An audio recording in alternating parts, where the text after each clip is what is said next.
Hello everyone. कल हमने बात की थी डबल फर्टिलाइजेशन के बारे में। तो डबल फर्टिलाइजेशन में हमने ये पढ़ा था कि जब क्या होता है, दो मेल गैमेट रिलीज़ होते हैं पॉलन ट्यूब से, तो उसके बाद वो कहाँ जाते हैं, एक तो जाके फ्यूज़ हो जाता है एग सेल से, ठीक है, और दूसरा जाके जो हमारा टू पोलर न्यूक्लियाई थे वहाँ जाके फ्यूज़ हो जाता है।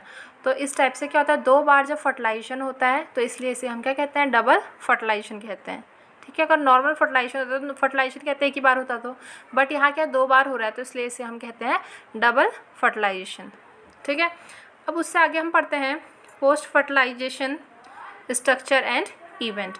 ठीक है, तो इसमें कह रहा है फॉलोइंग डबल फर्टिलाइजेशन, जब क्या हो जाता है हमारा डबल फर्टिलाइजेशन हो जाता है तो उसके बाद जो इवेंट होते हैं तो वो किस में आ जाएंगे, हमारे पोस्ट फर्टिलाइजेशन इवेंट में आ जाएंगे। तो ये यही बता रहा है events of endosperm and embryo development. जो इवेंट है इसमें क्या हो रहा है, एंडोस्पर्म और एम्ब्रायो का डेवलपमेंट हो रहा है, मैचुरेशन हो रहा है ओव्यूल का सीड में, एंड ओवरी इनटू फ्रूट, और ओवरी से क्या बन जा रहा है, फ्रूट बन जा रहा है। तो इन्हीं को हम कलेक्टिवली क्या कहेंगे, पोस्ट फर्टिलाइजेशन इवेंट कहेंगे। ठीक है, ठीक है, अब नेक्स्ट है इसमें एंडोस्पर्म। ठीक है, endosperm development preceded embryo development. तो जैसे एंडोस्पर्म का डेवलपमेंट होगा तो वो आगे जाके क्या हो जाएगा, धीरे धीरे जो एम्ब्रायो का डेवलपमेंट होगा उसमें अपना पार्टिसिपेशन करेगा। ठीक है, एम्ब्रायो को हेल्प करेगा डेवलपमेंट में। Why the primary endosperm cell divides repeatedly and form a triploid. तो ये कह रहा है जो प्राइमरी एंडोस्पर्म सेल होती हैं वो डिवाइड करती हैं फटाफट, ठीक है, रिपीटेडली, और फॉर्म करती हैं ट्रिप्लॉइड एंडोस्पर्म टिश्यू, और क्या बना लेती हैं, ट्रिप्लॉइड एंडोस्पर्म टिश्यू बना लेती हैं। The cells of this tissue are filled with reserve food material. और जो ये सेल्स होती हैं टिश्यू की, इनमें क्या होता है, रिजर्व फूड मटेरियल होता है, यानी जो फूड मटेरियल है वो यहाँ पे रिजर्व रहता है। And are used for nutrition of the developing embryo, और कि यहाँ पे यूज़ होता है इसका, जो हमारा डेवलपिंग एम्ब्रायो है उसके न्यूट्रिशन में ये जो रिजर्व फूड मटेरियल है उसका यहाँ पे यूज़ होता है। In the most common type of endosperm development, the PEN undergoes successive nuclear division to give rise to free nuclei। तो ये कह रहा है जो मोस्ट कॉमन टाइप है एंडोस्पर्म डेवलपमेंट में, उसमें क्या होता है, जो PEN है यानी प्राइमरी एंडोस्पर्म न्यूक्लियस है वो अंडरगो यानी जाता है वो सक्सेसिव न्यूक्लियर डिवीज़न में।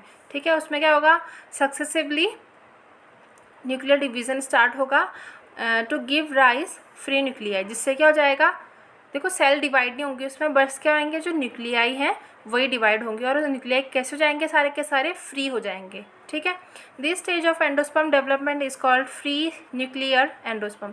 तो ऐसा जो एंडोस्पर्म जिसमें क्या होगा, जो न्यूक्लियाई होंगे फ्रीली मूव करेंगे, फ्री रहेंगे, इस टाइप के जो एंडोस्पर्म डेवलपमेंट को हम क्या कहते हैं, फ्री न्यूक्लियर एंडोस्पर्म कहते हैं। ठीक है, ऐसे एंडोस्पर्म को जिसमें क्या होगा, न्यूक्लियाई फ्री होंगे, ठीक है, उनमें कोई पार्टिसिपेशन नहीं हो, मतलब एक दूसरे से अलग नहीं होंगे, उनमें सेल डिवीज़न वैसे नहीं होगा।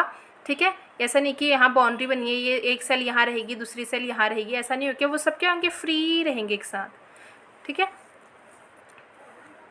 Subsequently cell wall formation occur and the endosperm become cellular. और फिर क्या हो जाता है, जब सेल वॉल फॉर्मेशन होने लग जाता है, जैसे सेल बनने लगी, मान लो ये न्यूक्लियाई है, अब यहाँ क्या हो गया, हर न्यूक्लियाई दूसरे से अलग अलग हो गया, हर न्यूक्लियाई में एक एक सेल बन गई, तो ये क्या हो गया, यहाँ पे सेलुलर सेल के थ्रू ये क्या हो गया, एक दूसरे से आपस में अलग अलग हो गए, सेल वॉल फॉर्मेशन हो गया। The number of free nuclei formed before cellularisation varies greatly. तो जो नंबर ऑफ है फ्री न्यूक्लियाई का वो क्या होंगी, बिफोर सेलुलाइजेशन वेरीज ग्रेटली। तो इन सब में क्या होगा, वेरिएशन देखे जाएंगे। The coconut water from tender coconut that you are familiar with is nothing but free nuclear endosperm. ठीक है, जैसे आपने कोकोनट देखा होगा तो उसमें क्या होते हैं, जो बहुत सारे पानी होता है ना, तो वो सब क्या है, पानी, वही क्या है, फ्री न्यूक्लियर एंडोस्पर्म है। Water tend family with is nothing but free nuclear endosperm. तो वो क्या है, जो पानी हम पीते हैं कोकोनट का वो क्या है, फ्री न्यूक्लियर एंडोस्पर्म है। Made up of 1000 of nuclei, और किससे बना होता है, 1000 न्यूक्लियाई से मिलके बना होता है। ठीक है, and the surrounding white kernel is the cellular endosperm.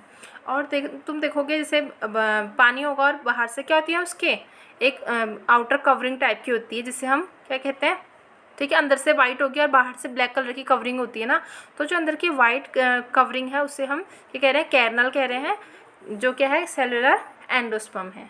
ठीक है, आगे कह रहा है एंडोस्पर्म में either be completely consume by the developing embryo, या तो जो एंडोस्पर्म है वो कम्प्लीटली कंज्यूम हो जाएगा जब एम्ब्रायो का डेवलपमेंट होगा, तो उसमें या तो टोटली कंज्यूम हो जाएगा, जैसे कि किस में होता है, पी में, ग्राउंड नट में और बीन्स में होता है, बिफोर सीड मैचुरेशन, और it may be persist in the mature seed, या तो ये क्या हो जाएगा, सीड के मैच्योर होने से पहले तक रहेगा और सीड मैच्योर आएगा तो तक गायब हो जाएगा, या फिर परसिस्ट रहेगा, उसके साथ रहेगा, जैसे कि किस में होता है, कैस्टर और कोकोनट में होता है।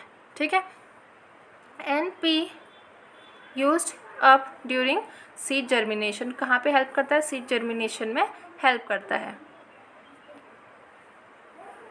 Split open some seed of castor, peas, beans, groundnut, fruit of coconut and look for the endosperm in each case। तो ये कह रहा है अगर हम क्या करेंगे, जो सीड हैं कैस्टर के, पीस के, बीन के या ग्राउंडनट या फ्रूट के, कोकोनट के, तो हम क्या देखेंगे, हर किसी में क्या होता है, अलग अलग टाइप का एंडोस्पर्म दिखेगा हमें हर केस में। तो कह रहा है find out whether the endosperm is persistent in cereals, wheat, rice and maize. तो ये फाइंड आउट करो कह रहा है। ठीक है, आगे अभी कह रहा है नेक्स्ट टॉपिक है हमारा, एंडोस्पर्म पढ़ लिया, अब है हमारा एम्ब्रायो।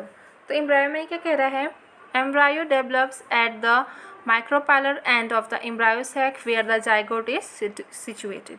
तो कह रहा है जो एम्ब्रायो होगा वो डेवलप कहाँ करेगा, एट द माइक्रोपाइलर एंड, जहाँ माइक्रोपाइलर एंड था, हमने पीछे पढ़ा था डायग्राम में। ठीक है, तो माइक्रोपाइलर एंड है वहाँ पे क्या होगा, ऑफ एम्ब्रायो सैक, तो जो एम्ब्रायो सैक का जो माइक्रोपाइलर एंड है वहाँ पर ही क्या होगा, जाइगोट सिचुएटेड होगा। Most zygote divide only after certain amount of endosperm is form.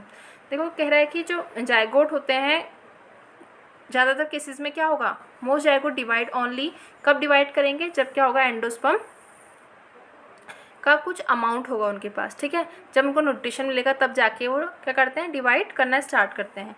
This is an adaptation to provide assure nutrition to the developing embryo. तो ये क्या है, दिस इज़ एन अडेप्टेशन, ये क्या है, अपने आप में एक अडेप्टेशन है, to provide assured nutrition to the developing embryo, ताकि वो क्या कर पाए, जो डेवलपिंग एम्ब्रायो है उसको न्यूट्रिशन दे पाए।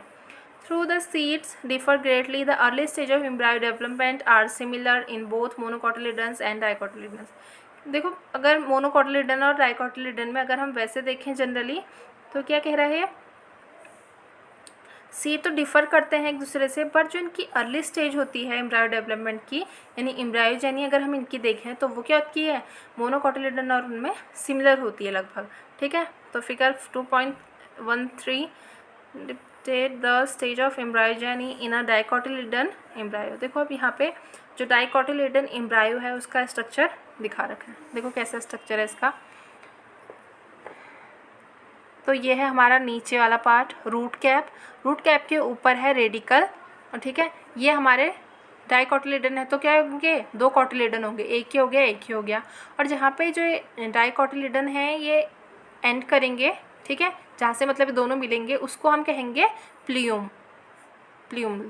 ठीक है, और यहाँ पे जो बीच का रीजन हो गया प्लियूम के नीचे का, तो बीच का, तो उसे हम कह रहे हैं हाइपोकोटाइल। ठीक है,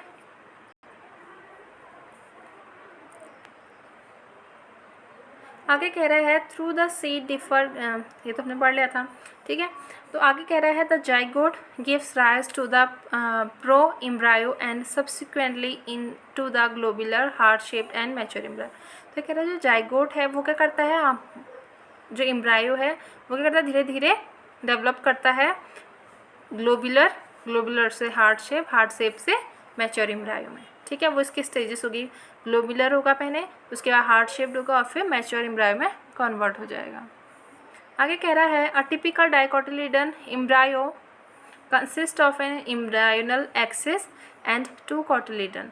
देखो अगर हम किसको देखें, अगर हम डाइकॉट के एम्ब्रायो को देखें, जैसे कि हमने देखा उसमें, तो ये क्या कह रहा है, एम्ब्रायोनल एक्सिस में देखें तो वहाँ पे क्या होते हैं, 2 कोटिलिडन होते हैं, अभी हमने देखे 2 कोटिलिडन है। The portion of embryonal axis above the level of cotyledon is the epicotyl. ठीक है, और जो पोर्शन होगा एम्ब्रायोनल एक्सिस का अबव द कोटिलिडन उसे हम कहेंगे epicotyl, which terminates with the plumule, और स्टेम टिप। तो प्लूम्यूल क्या है, स्टेम टिप भी कहेंगे इसको। The cylindrical portion below the level of cotyledon is hypocotyl. अब देखो जो साइलेंड्रिकल पोर्शन है कॉटिलेडन से portion below the level of cotyledon, जो कॉटिलेडन के नीचे का पोर्शन है उसे हम कहेंगे हाइपोकोटाइल कहेंगे। That terminates at it lower and in the radical और रूट टिप। देखो रेडिकल अभी हमने देखा था ना, रेडिकल कहें या रूट टिप कहें तो बात एक ही है। The root tip is covered with root cap, और रूट जो टिप होगी वो किससे कवर रहेगी, रूट कैप से। देखो फिर से देखते हैं डायग्राम में। तो ये तो हो गया हमारे दो कॉटिलेडन, ठीक है। और यहाँ पे जो इनका टर्मिनल पोर्शन है इसे हमने क्या कह दिया, प्लूम्यूल कह दिया, ठीक है, जहाँ पे टर्मिनेट करेगा। फिर उसके बाद है हमारा यहाँ पे हाइपोकोटाइल, जो इसके प्लूम्यूल के और रेडिकल के बीच का पोर्शन है उसे हमने कह दिया हाइपोकोटाइल। और ये है हमारा नीचे रूट कैप है, रूट कैप के ऊपर जस्ट ऊपर क्या है, रेडिकल है, ठीक है। रेडिकल को हमने और क्या कहा था, रूट टिप, ठीक है। आगे देखते हैं एम्ब्रायोस ऑफ मोनोकॉटिलेडन। अब देखो मोनोकॉटिलेडन में तो एक ही कॉटिलेडन होगा, डाइकॉटिलेडन में दो कॉटिलेडन होंगे, पर there is only one cotyledon, वही कह रहा है। In the grass family the cotyledon is called scutellum that is situated toward one side of the embryonal axis. तो ग्रास फैमिली में कह रहा है जो कॉटिलेडन होता है उसे हम क्या कहते हैं, स्क्यूटेलम कहते हैं, ठीक है।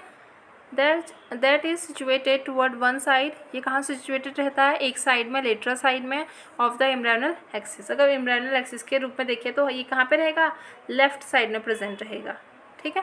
देखो जैसे कि डायग्राम है, अगर हम एक्सिस निकालें तो ये क्या है, इधर साइड को हो गया तो ये लेफ्ट साइड में हो गया और इधर को राइट साइड में। तो ये जो मोनोकॉटिलेडन है उससे हम क्या कहते हैं, स्क्यूटेलम कहते हैं यहाँ पे, ठीक है। फिर है यहाँ पे कोलेप्टाइल, कोलेप्टाइल के नीचे है सूट एपेक्स, फिर है एपीब्लास्ट, और उसके बाद ये हमारा रेडिकल, रेडिकल के नीचे है रूट कैप, और ये है कोलियोराइजा। देखो स्ट्रक्चर में क्या है, डिफरेंस है कि वो क्या है, डाइकॉटिलेडन और ये मोनोकॉटिलेडन है, ठीक है। आगे कह रहा है at its lower and the embryonal axis has the radical and root cap enclosed in an undifferentiated sheet called coleorhiza। देखो अभी फिर हमने कोलेराइजा का बारे में पढ़ा था ना कि जो कोलेराइजा कहाँ पे है, उन दोनों की सबसे नीचे है जहाँ पे रेडियल और रूट कैप दोनों क्या है, अनडिफ्रेंशिएटेड है, ठीक है। जो अनडिफ्रेंशिएटेड शीट मास है उसी को हम क्या कहते रहे हैं, यहाँ पे कोलेराइजा कहते रहे हैं, ठीक है। डायग्राम याद कर लेना, उससे तुम ये पॉइंट बना सकते हो, ठीक है। इसके नीचे ये वाला पोर्शन है, इसके नीचे वाला पोर्शन है, तो वही तुम डायग्राम याद हो गया तो उससे बना सकते हो। आगे कह रहे हैं the portion of the embryonal axis above the level of attachment of scutellum is the epicotyl.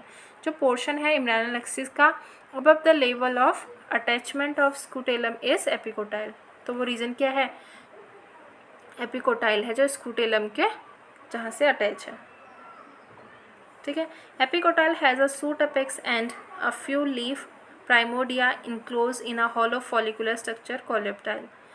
जो एपिकोटाइल है उसमें क्या है, सूट एपेक्स है और क्या है, प्राइमोडिया है, जो किया करते हैं हॉलो फॉलियर स्ट्रक्चर को इनक्लोज करते हैं, जिसे हम कहते हैं coleoptile. Soak a few seeds in water, आप क्या करो, जो पानी में कुछ बीजों को डाल के सोक करो, से of wheat, maize, peas, chicken peas overnight. Split the seed and observe the various part of embryo and the seed। तो फिर आप ऑब्जर्व करो इनको, ठीक है। ये तो हो गया हमारा, मैं कल से पढ़ेंगे लास्ट टॉपिक इसका सीड और एपोमिक्सिस वाला टॉपिक, ठीक है।